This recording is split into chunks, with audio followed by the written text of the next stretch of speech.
wide, and out to Paulie, coming in one-on-one on Siegenthaler. Pulls wide, to the forehand, save, Vanacek, rebound, score! Adam Johnson finally gets his first goal of the season. Tough to handle there. Swingley's shot is blocked and back the other way. Adam Johnson in past the D, and he backhands it upstairs and scores on the breakaway. Adam Johnson, breakaway goal. Off by Dumoulin, off Aston Reese, and Adam Johnson back for Aston Reese. Lafferty is in, rips his shot, stopped on the rebound. Johnson, he scores! Get that puck, first NHL goal, Adam Johnson!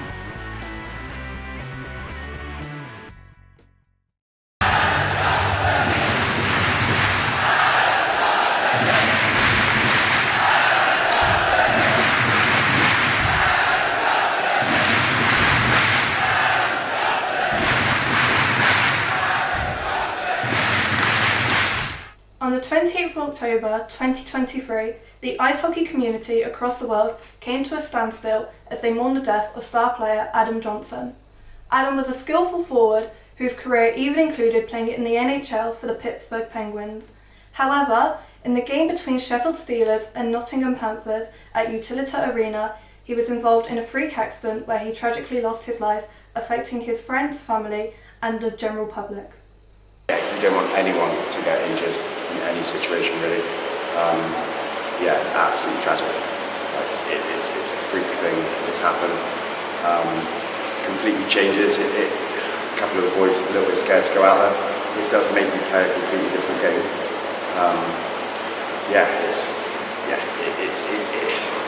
It really did just change the game, to be honest with you. It changed the atmosphere in the room, it changed everything about it, yeah. You play a big role in the development and helping out in the young talent. Did this accident make you worry about their safety in the future? Yeah, 100%, but it's key that they wear them anyway, so it's already part of their thing. It's only when you get to 18 you have the option to opt out of it, but yeah, it was strange because they're asking questions, and it was a good opportunity to bring them together and actually explain the reasons why we ask them to wear at that stage something that they find really uncomfortable as a kid, to be honest. But yeah. What was it like for you seeing the hockey community come together in the ways that it's never done before, and how did it make you feel? That was amazing because it was all levels as well, literally all levels. So from national level down even down to I'm getting questions asked me by the under 10s. Do you think enough changes have been made now, and if not, what more should be done? It's one of those things. There's areas on the body that if exposed to a blick, because at the end of the day we're skating around with blades on our feet. So there are other things. Some of the guys wear wrist guards as well. It's the same thing. So I think it's there. For younger players, and anyway up to the age of 18 they wear a full cage, so it does protect them. It's only the old boys like me that don't even have to wear a visor if you don't want to, but you kind of take that element. Yeah, I've still got a wife at home. I'd rather not get my face caved in by a piece of rubber, to be honest with you, but yeah. Taking the stride, you've got to do what you've got to do. The accident affected the whole hockey community across the world. In the Penny Dow, a German league, and all leagues in New Zealand, net guards have become mandatory, as well as some NHL players taking the next step to safety by wearing them, and all teams having to in the Olympics. I think net guards is definitely the way to go, and I completely agree with the decision to make net guards mandatory. And I think it is, the safest and smartest thing to do. As far as anything else, I mean, the equipment is pretty extensive. It's virtually every part of your body that can be protected is protected. Something that a number of us younger guys have discussed is the likes of visors and things like that, where, once upon a time there was no helmets, then there was helmets, then there was helmets with visors, and eventually, I think in the not too distant future, we'll get to the point where we'll be wearing full face cages and things like that. Just because, things do progress in the way of safety. And, most players nowadays would dispute that, wearing a cage is ridiculous and they'll wear a visor forever. But, the same guys, 30 odd years ago were saying that they'd never wear a visor, and nowadays everybody would wear a visor. And so, things will always change and progress, but I think full cages and fish bowls and things like that will will become mandatory at some point. And again, I don't think that's really a hindrance to the game. I think that's something that will happen with time and that everyone will get used to, really. So obviously hearing about the accident was shocking, but for yourself being from Nottingham, it must have hit hard even more. So how did you feel when you heard about the accident? Did it affect you in any way? It was very shocking. I've got a couple of close friends who are still in and around the setup in Nottingham, and predominantly Logan Nielsen, who's on the team and obviously on the bench and at the game and everything. So it was pretty intense to have such a close connection to it. Obviously, you can only imagine what the guys who are really there are going through.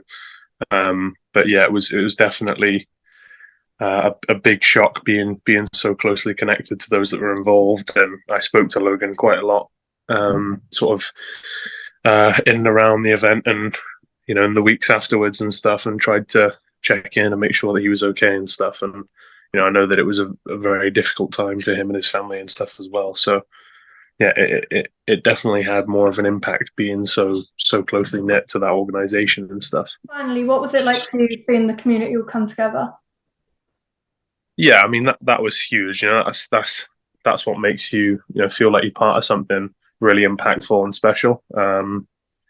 Seeing the entire nationwide community and I mean the hockey world come together, and you see guys as far as the NHL and stuff that are making comments and taking action. And I mean, one came to mind as TJ Oshie, who made a big statement about it and said that he's wearing a neck guard no matter what and things like that. And in this country, I forget her name, but the lady who's the trainer at the London Raiders, she came together and organised bleed packs for every single club in the country, which is a huge achievement, and again shows just how tight-knit the hockey community can be.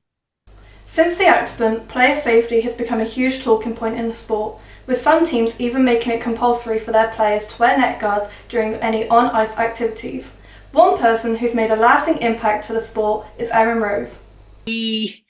Initially, after obviously what happened with Adam, a lot of people were quite rightly scared.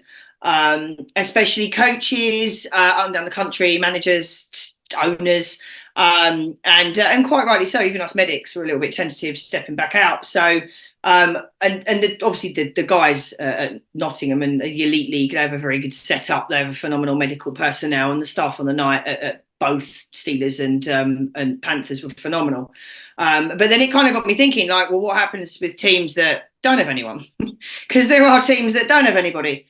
And then I kind of saw a campaign, I think it was Bristol Pitbulls were running a campaign for just bleed kits, the catastrophic ones from the Daniel Baird Foundation. So I saw those and I thought, well, that'd be really cool if we could get like 11 for just like the National League where I work, because all us guys, we all work together. I've got some phenomenal colleagues up and down the country, and when like the shit really hits the fan, we all pull in. That's what we do. That's part of what our job is, So yeah, initially it was just to get 11 kits for the teams in my league. So I put a bit of a shout out on the socials and was like, does anyone want to sponsor it? Because I thought, well, we need about, I don't know, 1,200 quid. And that was that. And I was away in Austria, actually. My son was training over at NHA in Austria. And I remember my mate text me, Lou Caps, and she's the one that got us our biggest sponsor. Obviously, I won't divulge any monies that what people gave in, but it was huge. And she sort of said, "What are you looking for?" And I just kind of thought, in for a penny, in for a pound, and gave her a figure, thinking, if we get half of that, we get kind of what I need, maybe a bit more. And then she kind of rung me that afternoon. Actually, I was in my hotel room and I sort of answered the phone and I was like, I'm in Austria, right? And she went, yeah, I can't text you. She said, I need to ring you. She said, I've got you your money. And she went, well, I've actually got you more than what you asked for. She said, I think it's pretty much double. And so I'm now dumbfounded, thinking we can pretty much do all of the national teams, which we did. We did the NHL 1 from that, NHL 2, that was North and South both, then the National League. And then I think we also did on top of that the Women's Elite, the Women's National 1, the Women's National 2. So it was 86 teams I think we did straight off the bat. which was just mental. So then I'm like, well, let's just carry on and see how far we can go. And yeah, we just kept getting sponsors in. The Just Giving went completely bloody bananas. Now we've done just over 18 grand on the fundraising, and I think it's 182 kits and counting. How did it feel for you seeing the money raised constantly go up? Like, that's something that It was just a bit mad, you know. It's still quite surreal. I mean, it's really rare. I don't know. Maybe it's just me. Maybe people think I'm a bit blasé about it, but I'm like, well, it was really lovely. I mean, it just kind of proves how amazing the community is in this sport. You know, the hockey family, everyone bangs on about it, and fans will take the pee out of each other and chirp each other. But genuinely, it's a really beautiful sort of sport to be part of, and a really special group of people. I think genuinely it just touched a lot of people, and yeah, I think it was just, I don't know, a little bit of light after a really dark storm. So I suppose, yeah, it was quite lovely. October 28th is a day that no one within ice hockey will ever forget. Despite the unimaginable circumstances, the hockey community pulled together like never before. Adam's legacy will live on forever and will always be everyone's 47.